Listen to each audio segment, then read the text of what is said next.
yourself. You are everything. In you resides everything. In your absence nothing is. Yes, you are all in all. But for you the very existence is extinct. Let everything be there as it is. Take just the you, yourself out of it. What remains?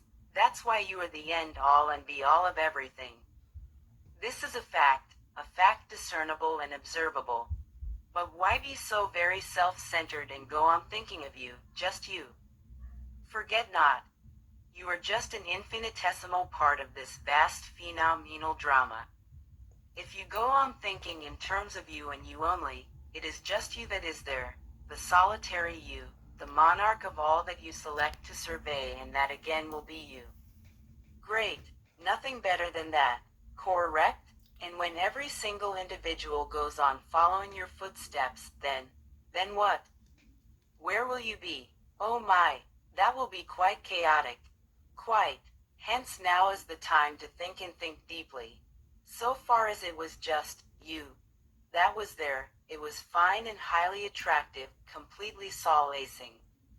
But now pop in the other, yous, and that too from nowhere.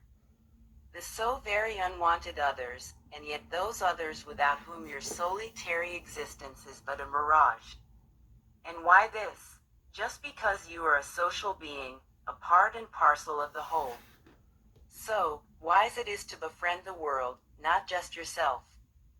That way you will learn the value of being with others, giving yourself up to others. Forget not, those who give are the only ones who have the right to receive. But then, know how to give.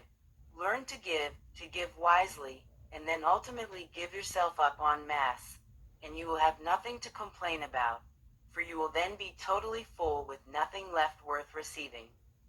As for those who receive, they will still have to go on giving while striving to befriend their fellow brethren.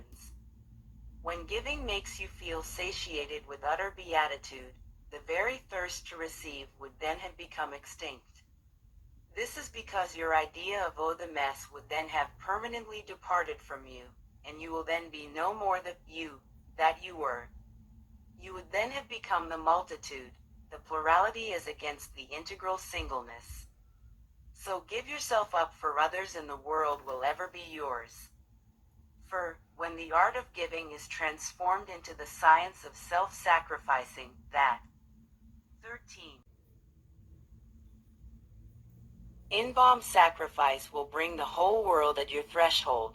Befriend the world, hence, by being an altar for God's offerings. Befriend not wise subjective self, be it self-lover instead. Sacrifice the you in you for the cause of others, and stay thus forever keeping yourself afloat amidst the common mass, thus allowing them to remain ever yours. Rejoice in surrendering, by melting your identity in others. That's what life in actuality is, giving yourself up totally and without any resent. Nothing but love makes this possible, and love flourishes not without genuine sacrifice. People will love you for what you actually are, not for what you fake to be, not by imposing yourself, but by genuinely presenting your intrinsic worth, your very kernel before them. It is not what we outwardly impose and appear to be. It is our intrinsic whole that gives value to our being. Not the cap, but the head under the cap is ultimately going to show up. We normally put up a pretense by bragging and boasting, or by flattering others. Forget yourself and you will never need to please anybody or be pleased by. But forget it not that if bragging and buttering is bad, says self-pitying and underestimating yourself. Yes, underestimating yourself is negativity, but then overestimating is not the opposite of negativity. And again, why enter into the cudgel of estimating and judging yourself? If your doings are for others and hence selfless, computing becomes an act of sheer futility, for your deeds will speak for themselves and for you. Hence do your best and keep marching on with all the certainty of that ultimate gravitational force that works constructively within you and falters not. The question is, are you really doing your best, your very best in all that you do?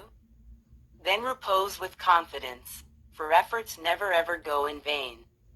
Actions never get lost. In fact, nothing ever does. Play your part, do your best and wait not for results. That is the art and science of living, doing one's best and leaving the results to Him. It rely on what I can do.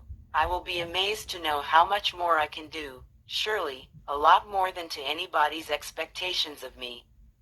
Beauty lies in doing one's utmost and to the acme of perfection. When this is done, who will expect more of you? God is with those who put forth their mettle in all that they do. His presence will give the performer a deep, inner satisfaction, which will in turn be reflected in whatever he does. This is God's grace which fills the doer's heart with imminent contentment. 14. Contentment, which is the offspring of godliness blossoming in the warmth of inner light which comes from resolute endurance under the shade of which fortitude stands like a protective shield. So remain fortified with in-balm courage and satisfaction, and go on doing your duty with complete confidence and to your heart's content, and you will soon find that you are not tabooed and left to get lost in open wilderness. The godly protection is always there, shielding you. Continue with your good work, with confidence and ease. Nothing ever goes in vain, for nothing ever does exist, only I does. And you are what your deeds are, your thoughts are, your feelings are. These abide. Be yourself. Trying to be anybody else is losing your own identity. For what you are, none else is. Be yourself, but see that the seed that is in you remains intact and sprouts in a healthy atmosphere under most natural conditions.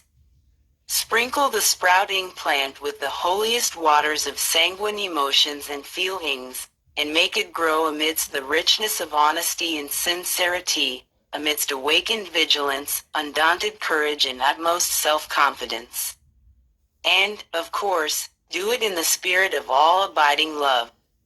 This accomplished, you will have reason to be ever proud of yourself, and this pride will be nothing less than the innermost sanctified glory, in the presence of which the very germ of self-importance will be but a mirage.